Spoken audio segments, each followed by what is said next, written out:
Good afternoon, and welcome back to My Crazy, My Rules, where no one's normal and we share our crazy. I'm your host, Benn Shannon, and this is my podcast. This is where we talk about real mental health, real stories, and the struggles we usually keep to ourselves. We'll laugh a little, cry a bit, and remind each other we're not alone. So settle in, let's share our crazy and our rules. On today's podcast, we have a wonderful letter that comes to us from Eddie out of Oklahoma. He did tell me I could use his first name, but remember, your letters can remain anonymous. But before we get into Eddie's crazy, I would like to read you some of the comments that I've received since last week's podcast. And I am blown away that I received comments from Florida, Maryland, New Hampshire, Oklahoma, Arkansas, and a number of other states. I cannot believe that in my first week, I have touched people from all over the country. I can't thank you enough. And as you know, I'm trying to reach my first 100 subscribers, and you are making it much easier than I ever thought possible. So we're going to start with one out of Florida that just is real quick and to the point. Great job, Ben. Well, I'm going to get back to you quick and to the point. Thank you. I received a few of them out of Arkansas, and the first one is a emotion that a lot of people shared with me, and I was really surprised. She said, "This one made me cry. Love you, Ben." I don't know what to say on that. I did not mean to make anyone cry, even though a lot of people told me I did. I will say that is the emotion that I put into my letter, and I'm so glad that you got it from there. And to that person in Arkansas, I really appreciate your response. The other person from Arkansas told me I shared a similar story almost 40 years ago to the only person who could possibly understand, and it probably saved me. Thank you. 40 years is a long time to hold on to a memory, so it must have been a pretty serious conversation, and I'm glad that you still have that memory, as well as I'm sure the person that you told it to has it. And I'm definitely sure that they're glad they could comfort you in that very hard time and that you felt it saved you. The next comment I'm going to share with you comes out of New Hampshire. This one is a bit longer, and it really, really touched me. He said, "Nice first podcast. I heard a lot of my own journey with my mom in your words. With Dad gone, Mom was not interested in fighting her cancer at all. She just wanted to be pain-free as possible along the way. She asked me for permission to not take her treatment. I told her that this was her path to choose, and I'd be there to walk alongside of her. My aunt and uncle flew in to take care of her for about 5 months at home, but towards the end, Mom's care was too much for them to handle. Mom had always wanted to die at home, but I had to have a similar conversation with her. I'd found a room in a hospice care less than a mile up the road at a facility that she was very familiar with. They even had a pub that she and Dad would often have dinner at.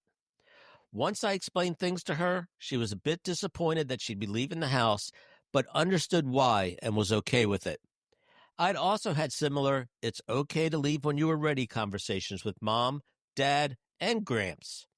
It's okay to feel like a child when dealing with the emotions of losing a parent. You are a child, third child, until the one day that you are no longer. For the first time in your life, you are no one's child, at least in a sense.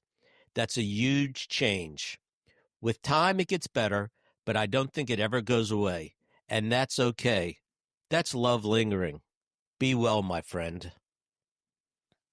What can I say about this comment? This person is truly an understanding person. He shared his own grief and his crazy while telling me that mine was okay. And that's exactly what this show is all about. You share something, you share a feeling, you share an experience, you share a crazy, and someone comes back and says, "Look, listen to my crazy. It's so close to yours, and it's okay." And this person even told me it's okay to be a child, and that's one of the things I said in my letter. I was almost ashamed to feel like a child when I was 63 years old. So to the writer from this in New Hampshire, thank you. You really touched me with that. Now, the last comment came to me in an email. This person wanted to remain anonymous, so they didn't post it where their name could be seen, which is perfectly fine. Send it to me in an email. This writer asked me, why do you carry your crazies around for so long? Well, if you remember in the pre-broadcast, I had mentioned my mother dying when I was 6, then the aircraft incident in the 80s, and now my stepmother, who I call mom, died just a few months ago. And this writer wanted to know, why didn't I just let them go? And I'm going to respond to that in a couple things. One is my age. And I think anyone as we get older can understand this. When you're 17 or 18 years old, you are indestructible. You have your whole life ahead of you, and you feel like you will never die. You just feel, I'm going to be around forever. I'm only 17, and people live till 80, 90, 100. As we approach our 30s and 40s, it's kind of still the same. We think to ourselves, 30 years old, hey, I still have more ahead of me than I have behind me. But for me, at 63 years of age, when my mom passed, it brought to my mind that I have a limited time left on this earth. And unfortunately, I'm really not spending it the way I want to. And that's pretty much because of my crazy. The other thing I can explain to you is 3 letters: OCD, obsessive compulsive disorder. Now, most people, when they hear OCD, they think, oh, this is a person that has to open and close the door 3 times before they leave. They turn it on and off the light maybe 5 or 6 times. And that's kind of what we see on TV, and that's what we think. For me, and for many people like me, there's nothing physical about my OCD. I don't wash my hands or things of that nature, but I have it psychological. I have it in the mind. I can't stop thinking about things. When I have a check that's supposed to come in on the last day of the month, I will start thinking about that check days ahead of time and look at my bank account over and over within the next couple days. I might look at it every hour. I might look at it every 2 hours. But the thing I'm going to do is I'm going to keep checking it. And as it gets closer to the time I'm supposed to get this check, I may even wake up through the night every hour or two and take a look at my bank account until about 2 o'clock in the morning it shows. Then I finally relax a little bit and go to sleep. This happens each time. It doesn't matter that the check has come to me for 6 years and been on time each and every time. In my mind, I have got to keep checking to make sure it's coming to me correctly. And to put it another way for you, it's kind of like when you're watching a sports game, maybe baseball, basketball, football, and it's down to the wire and the quarterback throws it and the receiver, it just bounces off the tip of his fingers and he misses it and they lose the game. Well, we say to ourselves, when we see something like that, oh my God, they're going to think about that tonight and it's going to keep them up. And we're right, they will. But for me, I wouldn't think of it just that night. I'd be playing it over and over in my mind, maybe for a couple days, a week, a month, or even a year. I might still be constantly going back to that same thing. And with death, that is an absolute. Every night, I will think about it. I will think about what it is, what it means, and I will see the picture of my mom being laid down to rest and lowered into the ground, and that is in my mind for years. So I hope that explains it a little bit to you. And before I get into our next letter, I want to take a moment to ask you for your comments. I know when you post a comment, it shows your name. If you don't want your name to be out there, go ahead and email it to me along with your stories. And remember, the email is mycrazymyrules@gmail.com. Oh, I'm sorry, at gmail.com. So, without further delay, let's get into our next story. It's ironic that the closer one is to death, the more we feel alive. My crazy began with a brush with death at a very early point in my life. My first brush with death didn't come from a long fall, but a short one. It was the summer of 1968. I was scheduled to be admitted into the hospital the next day for problems I was having with my kidneys. Naturally, I was afraid, so I asked Mom if I could sleep with her. She agreed. At some point during that night, I fell off the bed. On the way down, the left side of my head struck the corner of a metal nightstand. It was one of those old stands that held an ashtray on the top level and a magazine rack on the bottom. The bottom edges were sharp and curled. The impact was just above my left temple. I awoke in a pool of blood. I remember Mom getting me up off the floor and whisking me to the bathroom and placing my head over the sink. It seemed surreal as I watched the sink slowly fill with my blood. My surroundings seemed to turn red as blood covered my face and filled my eyes. Even as a 7-year-old boy, I remember thinking, this could be the end for me. I began to shiver, not from the ambient temperature, but from losing too much blood. The fear of the unknown and horror of death began to permeate my mind. Dad was working that night, driving his big rig on the night shift. Mom was frantic and deep into panic mode. She had the presence of mind to call our landlord and see if they could drive us to the hospital. There was no such thing as 911 back then. Bobby, their oldest son, ran down to our house, and soon we were in my mom's Bonneville driving 90 miles per hour. I know this because my mom told Bobby, go faster, and he replied that he was already doing 90. The towel Mom had wrapped around my head was getting saturated. Blood began to soak my body. I was getting colder. Mom began to cry.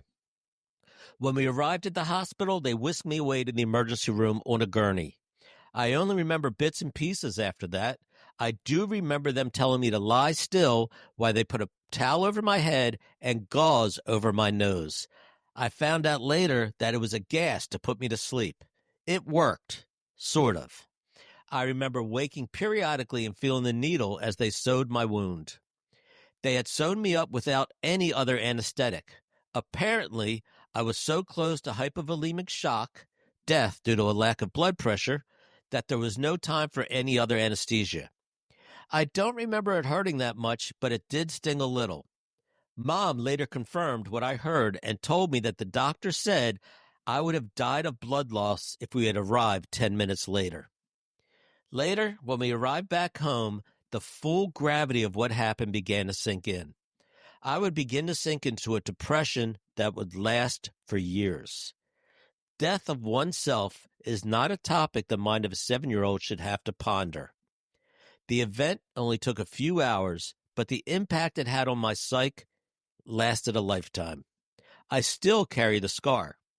It serves as a reminder of how close I came to leaving this earthly realm as a kid. My next encounter with the fear of death was only 1 week away. The experience was not as dramatic as my previous encounter, but would serve to reinforce my death experience and deepen the depression. As I mentioned previously, I was scheduled to be admitted into the hospital the next day after my head trauma. They were addressing problems I was having with my kidneys. Several days prior, I had gone to urinate.